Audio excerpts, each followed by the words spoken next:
राधे राधे। गणपति जी का वाहन मूषक ही क्यों है, कभी आपने सोचा है? चलिए आज जानते हैं। यह जो गणपति जी का वाहन मूषक है, यह पूर्व जन्म में क्रौंच नामक गंधर्व था। यह इंद्र की अमरावती जो नगरी की सभा है उसमें बैठा करता था। एक बार महर्षि वामदेव इंद्र से मिलने इंद्र की सभा में पहुंचे।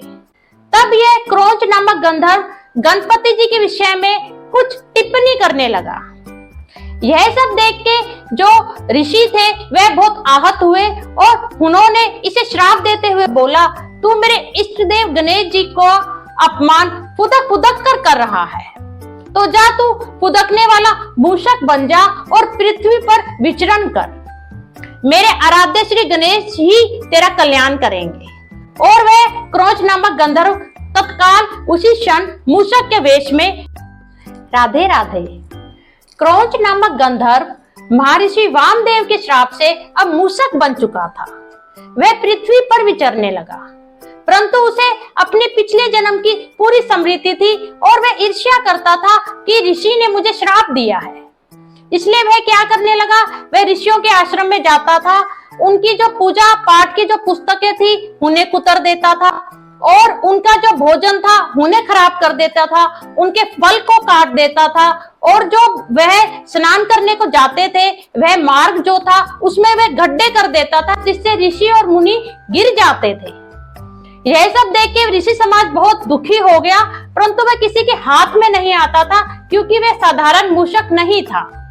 तब सब ऋषि समाज एकत्रित होकर भोलेनाथ की शरण में गया और बोला कि हम एक मूषक से बहुत ही परेशान हो चुके हैं। राधे राधे। सभी ऋषि मुनियों की समस्या को सुनकर भोलेनाथ जी बोले, गणेश जी तुम्हारी समस्या का समाधान अवश्य करेंगे, आप सब उनके पास जाइए।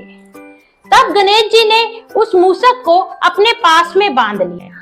जब वह मूषक पास में बंध गया तो वह अपने प्राण दान की भीख मांगने लगा।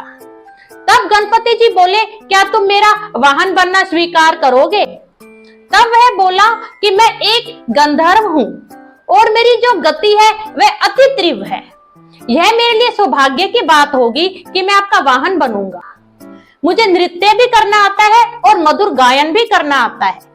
जब भी आप रास्ते में थकेंगे तब मैं आपका मनोरंजन भी कर दिया करूंगा। तब गणपति जी ने बड़े ही प्रसन्नता के साथ उस मूषक को अपने वाहन के रूप में स्वीकार किया और खुशी खुशी उस पे बैठ के कैलाश की ओर चले गए। जय गणपति लाल की।